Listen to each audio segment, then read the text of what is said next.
Hey everyone, it's Jessie G here. Welcome back to another episode of Jessie's Hangout. Welcome. If you are new to the channel and you happen to come across this episode and you're interested in the type of content that I create for this channel, hit that red subscribe button and that notification bell so you'll be notified as to when I upload videos in the future and you don't miss out on anything fun, crazy, exciting, all of the above. Also, this is episode number 6, and this is also the final part to a two-part true crime series talking about the Casey Anthony case. So, sit down, relax, grab your coffee or snacks or whatever, turn me on in the background, and let's get going. Also, before we start today's episode, please do not forget to pause after the intro where you see the opening credits, the disclaimers, and whatnot, and as well as the trigger warnings. Please read those carefully before you watch or listen to today's episode. And without further ado, let's get it going. All right. So we're gonna pick up where we left off. So, we got to the part where Candy brought her daughter home, which is Casey Anthony's mother, and when she brought her home, that I last said things took a turn for the worse, and it did. And basically, her mother ended up calling 911 the first time and reporting about the car and about the money that she had taken from them to get the car back and just other things in that general. And also, she filed a missing persons report of her missing 2-year-old granddaughter that she hadn't seen in 31 days. And there was also a phone call pertaining to the fact that Lee Anthony and Casey Anthony had a conversation about what Casey really thinks happened to Kylie. She was thoroughly convinced that Zanny the nanny had something to do with her daughter's disappearance. And then there was just some other strange events that happened that led to another 911 call. So there was like a strain of 4 911 calls. They were pretty weird from what I listened to, at least from the first one that I listened to. They were pretty crazy, but you could definitely tell there was definitely a concerning feeling coming from her parents, most definitely. The other red flag that was really strange about this whole situation was the body language and the way that Casey Anthony was coming off, and the fact that she didn't really seem to have a care in the world that her daughter was missing for that long. And when she found her daughter at her boyfriend's apartment, they were basically just partying and doing things they shouldn't be doing, and that was another red flag. And as well as the string of photos that she posted on MySpace were red flags. It was just like there was a whole plethora of them, and I listed a few of them that you guys could pause and read and look at for yourself. But there was just so many things that were strange that didn't add up in this case. It was mind-boggling, to say the least. After the strain of 911 calls and calling about her missing 2-year-old granddaughter and Casey Anthony having her weird, strange behavior, law enforcement got involved in the Casey Anthony case of the disappearance of her 2-year-old daughter on the 17th of June, 2008.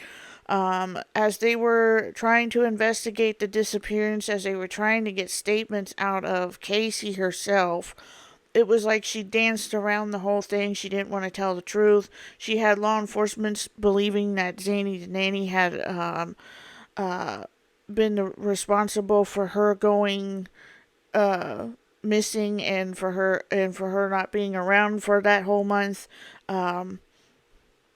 There was just certain things about that didn't add up, but they followed every lead. When you're an investigator, you follow every lead. follow every tip that you get from a phone calls. You just follow up everything you could possibly follow up. And that's what investigators did. And that's why investigators started to realize that she was leading them on a wild goose chase, and that she was falsely making false statements and misleading them to believe something that wasn't real or true. And that's where the 4 charges came in, as we will talk about throughout this case. Um,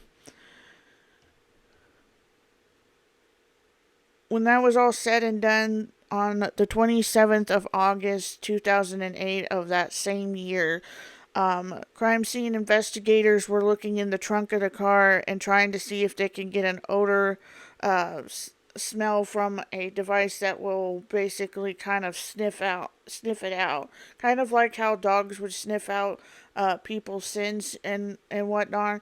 This was kind of like something that could get like an air sample of it. And there was, they in fact did get an air sample. There was actual human remains in the back of the trunk of Casey Anthony's car. And that's when they started charging her with the capital murder charges, charges retaining to aggravated manslaughter, aggravated child endangerment, aggravated child abuse, and so on. As you see, all the charges that I have listed, those were the charges she was charged with, and also the 4 counts that were put on top of those accounts as well. But 2 of the 4 accounts were dropped due to an appeal by I don't know if it was the lawyer that represented her during the trial or after the trial, but one of the lawyers she had at the time made an appeal to get all 4 of them dropped, but only ended up managing to get 2 of them dropped. And she was charged with the other charges she had, plus the tacked on 2 charges from making false statements and misleading law enforcement. And then as time went on and as the years went on, things kind of got a little bit strange, and things kind of took a even more drastic, more tragic turn. On December the 11th, 2008, a utility worker was just kind of, working and just kind of doing his own thing, really. He was just kind of doing what any utility worker does best, and he happened to stumble upon some human remains that were nearby the Anthony home. It was basically a couple of seconds away from the Anthony home. He allegedly, supposedly called 911. Investigators went out to the scene. They took the remains that the utility worker found and went to the coroner. The coroner did his thing where they try to identify who the remains were and what happened, and try to just put all the pieces together as much as they possibly could. And about 9 days later or so, on December the 19th, 2008, the human remains that were found a couple of seconds away from the Anthony house were, in fact, the remains of 2-year-old Kylie Marie Anthony. They were her remains, and from what prosecutors have said, this is straight from them and straight from what I found. From what prosecutors says, from what their theory as to what happened, and this is where the trigger warning comes in. If you don't want to listen to this part, you're more than welcome to fast forward at any given time. I just want to put that trigger warning out there before I start.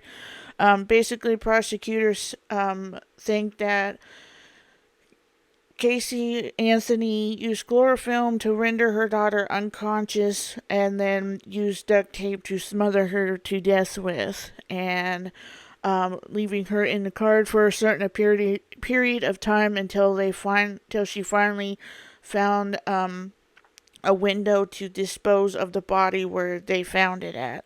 And that's what prosecutors and investigators are led to believe what happened. In the 2022 docuseries that aired on Peacock in 2022, Casey Anthony still could never to this day give a straight answer as to what happened on that day. She did take us around the places where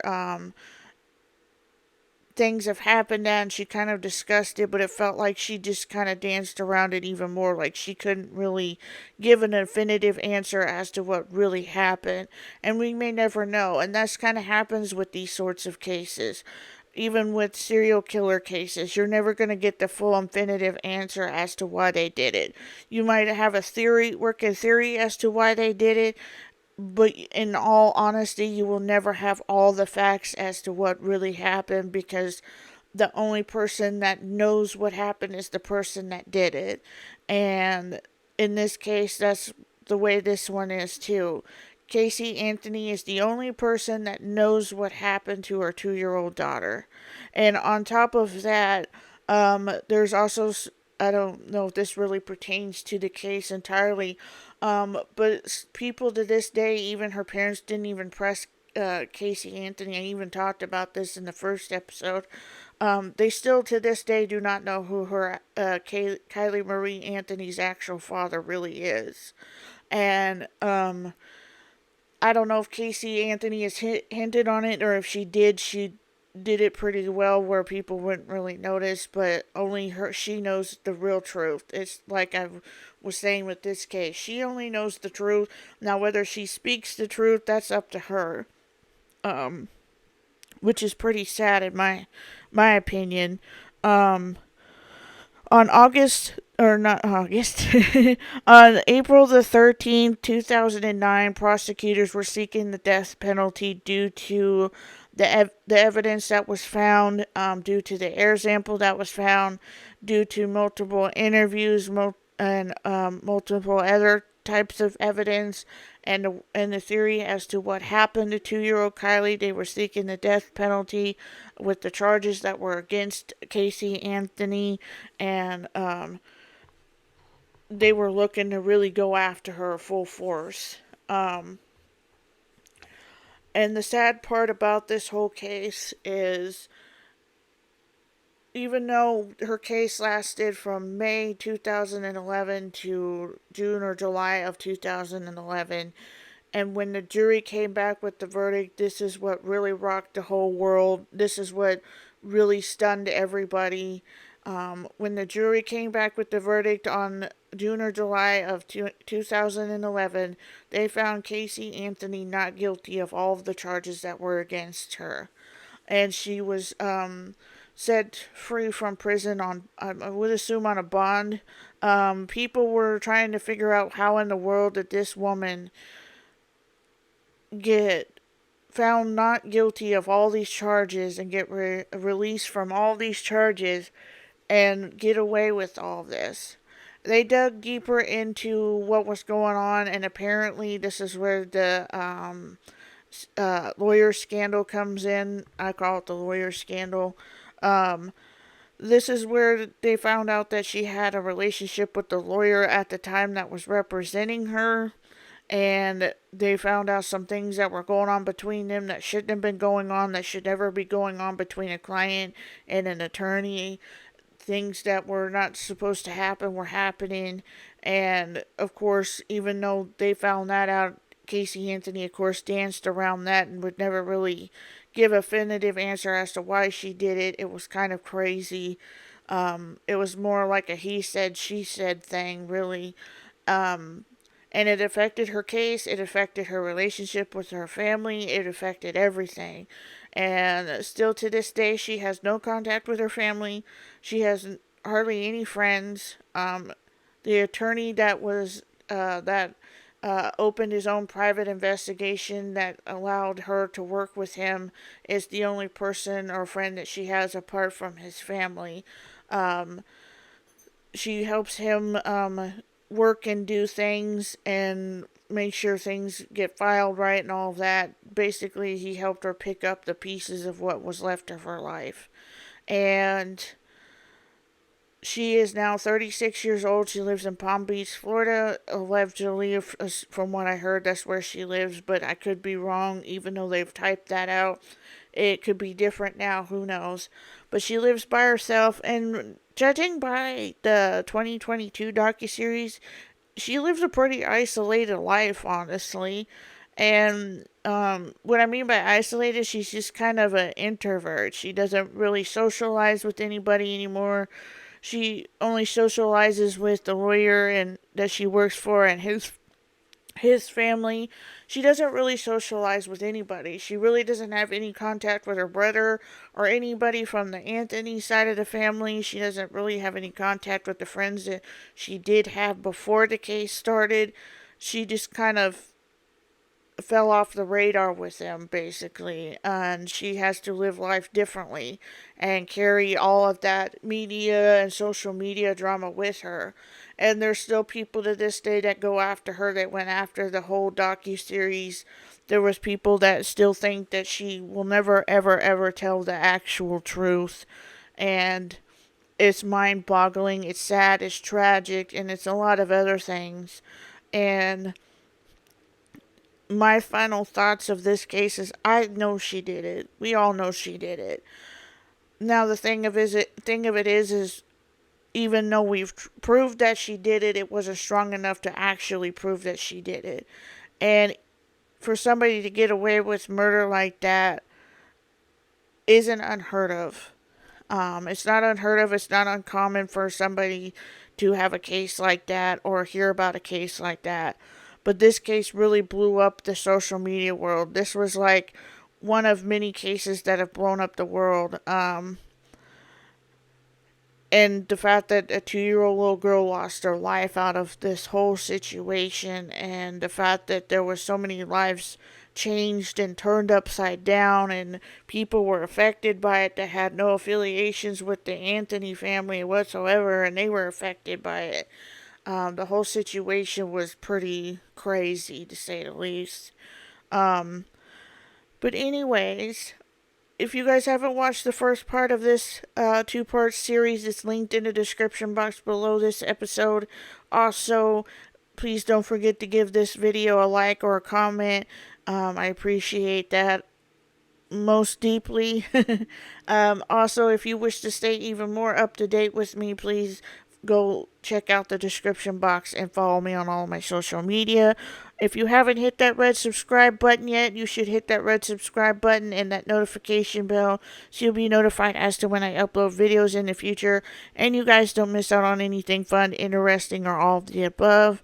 And I will catch you guys in my next episode. Later.